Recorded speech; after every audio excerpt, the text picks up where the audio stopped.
Have you ever woken up in the middle of the night, completely unable to move a muscle? Your eyes are open, you're fully aware of your surroundings, but your body is frozen, held down by an invisible weight. Then, a shadow starts to form in the corner of your room. This terrifying experience is called sleep paralysis, and it's a very real phenomenon that millions of people experience. Today, we re-diving deep into the abyss of the human mind to explore 5 real-life sleep paralysis stories that are so chilling, you won't forget them. These aren't just spooky tales.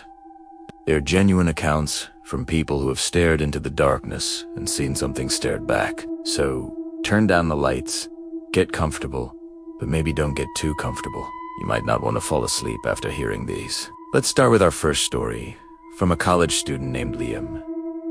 Liam was in the middle of a stressful exam week, pulling all-nighters and surviving on caffeine. One night, he finally crashed, only to wake up a few hours later, pinned to his dorm room bed. He couldn't move his arms, his legs, nothing. Panic set in. As his eyes darted around the moonlit room, he saw it. A tall, gaunt figure, cloaked in what looked like tattered rags, was standing by his desk. It had no face, just a smooth blank surface where features should have been. The figure slowly glided towards his bed. Liam tried to scream, to fight, but no sound came out, and his body wouldn't respond. The faceless man leaned over him, its head tilting as if it were studying him. Liam said he could feel an overwhelming sense of dread, a coldness that seeped into his bones. It felt like an eternity before he could finally force a finger to twitch.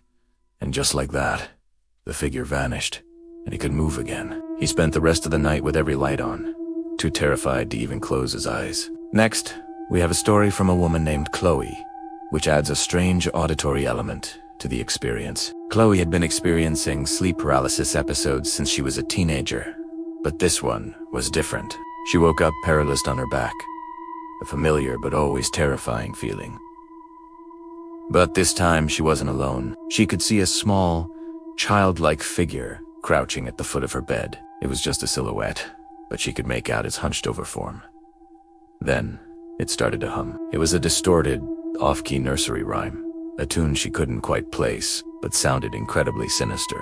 The humming grew louder and louder, echoing in her head until it was deafening. She described the sound as grating, like nails on a chalkboard mixed with a child's innocent melody. The small figure began to rock back and forth, its humming turning into a low, guttural giggle. Chloe was crying, tears streaming down her face, but she was trapped in silence. The giggling continued, a soundtrack to her terror, until she finally broke free. She said the memory of that sound is what haunts her the most. Our third story comes from Marco, an artist who lives alone. His experience is a perfect example of how sleep paralysis can mess with your perception of reality. He woke up one night, frozen in his bed, and saw his bedroom door creak open. Standing in the doorway was a figure that looked exactly like him, a doppelganger. This other Marco was smiling, but it was a wide, unnatural grin that stretched too far across its face. The double walked over to his easel in the corner of the room, picked up a paintbrush, and began to paint on his current canvas. Marco watched in horror as his double painted a chaotic, nightmarish scene of fire and twisted shapes, ruining a piece he had spent weeks on. He felt a sense of violation, of personal invasion that was deeply unsettling. He tried to yell, to tell the imposter to stop, but he was powerless. After what felt like hours, the double put down the brush, turned to look at him one last time with that terrifying smile, and then walked out of the room, closing the door behind it. When Marco could finally move, he scrambled out of bed and rushed to his canvas. It was untouched. The nightmare painting was gone. But the feeling of being watched, of another version of himself, lurking in the shadows, never truly left him. The fourth story is particularly unsettling because it involves a sense of physical touch. This account is from Sarah, a new mother. Exhausted from taking care of her newborn, she fell into a deep sleep, only to awaken later. Her baby was sleeping soundly in a crib next to her bed. From the corner of her eye, Sarah saw a shadowy, spider-like creature slowly descend from the ceiling. It had long, spindly legs and moved with a jerky, unnatural motion. She was filled with a primal fear, not for herself, but for her baby. The creature crawled down the wall and onto the floor, its multiple eyes seemingly fixed on the crib. It moved silently, inching closer and closer. Sarah struggled with all her might, trying to scream, trying to move, trying to do anything to protect her child. As the creature reached the crib and began to climb one of its legs, she felt a sharp, cold pressure on her chest, as if one of its limbs was holding her down. The feeling was so real, so tangible, that she was convinced it was actually there. Just as it was about to peer over the edge of the crib, she gasped for air, snapping out of the paralysis. The creature was gone. Her baby was still sleeping peacefully, but the feeling of that cold, sharp pressure on her chest lingered for days. Our final story is from an older gentleman named Arthur, and it suggests that sometimes these entities aren't necessarily hostile. Arthur had been a widower for several years. One night, he woke up unable to move.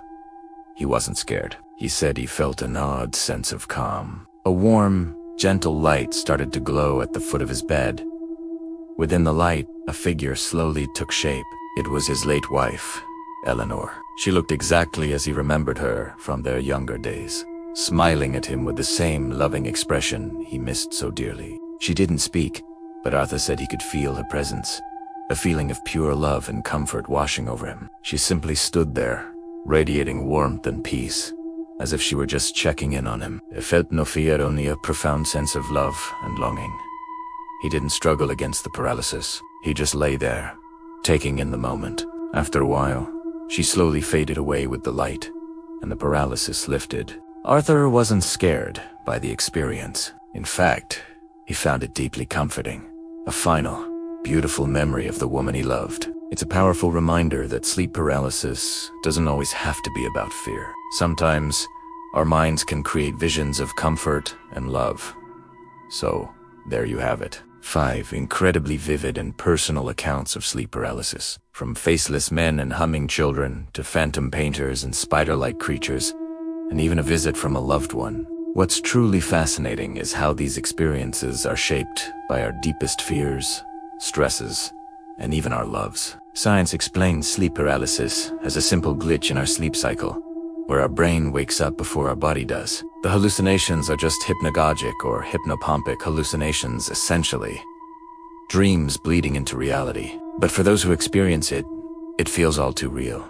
It is a stark reminder of the power of the human mind and the thin veil that separates our waking world from the strange, unpredictable world of our dreams. If you ever experience sleep paralysis, remember the key is not to panic. Try to focus on wiggling a finger or a toe. It can help your body wake up. And know that while it's terrifying, it will pass. If it happens frequently, it's always a good idea to talk to a doctor. Have you ever experienced sleep paralysis? We'd love to hear your story, so share it in the comments below. Let's talk about it. It helps to know you're not alone in these strange nighttime visitations. Thanks for watching, and I hope you sleep well tonight. Don't forget to like and subscribe for more deep dives into the mysterious corners of our world. See you next time.